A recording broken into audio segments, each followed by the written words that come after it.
Mysore sandal soap కొత్త brand అంబాసిడర్గా Milky beauty Tamannaah భాటియాను నియమించటంపై సామాజిక మాధ్యమాల్లో భిన్నాభిప్రాయాలు వ్యక్తమవుతున్నాయి. అలాగే ఇందుకోసం మిల్కీ బ్యూటీకి చెల్లించే కోట్లాది రూపాయల రెమ్యునరేషన్పై కూడా సోషల్ మీడియాలో చర్చ జరుగుతోంది. ప్రభుత్వ రంగ సంస్థ Karnataka soaps and detergent limited ఉత్పత్తి చేసే ఐకానిక్ మైసూర్ శాండల్ సబ్బుకు బ్రాండ్ అంబాసిడర్గా తమన్నాను నియమించింది. అయితే దీని గురించి ఇప్పుడు సోషల్ మీడియాలో భిన్నాభిప్రాయాలు వ్యక్తమవుతున్నాయి.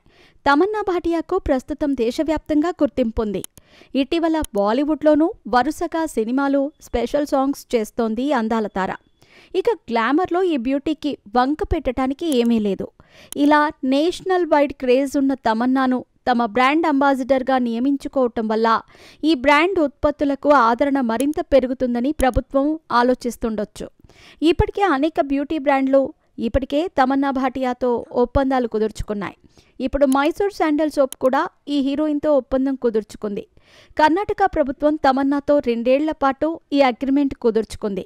దీనికోసం మిల్కీ బ్యూటీకి భారీ మొత్తంలో దాదాపు 6,20,00,000 వరకు చెల్లించినట్టు ఒక సర్క్యులర్ సోషల్ మీడియాలో బాగా వైరల్ అవుతోంది.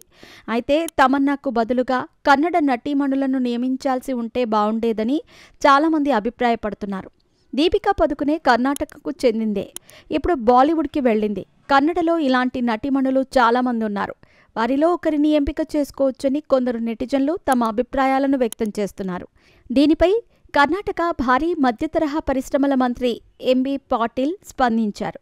కన్నడ చిత్ర పరిశ్రమపై తమకు అత్యంత గౌరవం ఉందన్నారు. కానీ కేఎస్డిఎల్ సంస్థ కర్ణాటకను దాటి తన ఉనికిని దేశవ్యాప్తంగా విస్తరించాలని లక్ష్యంగా పెట్టుకుందన్నారు.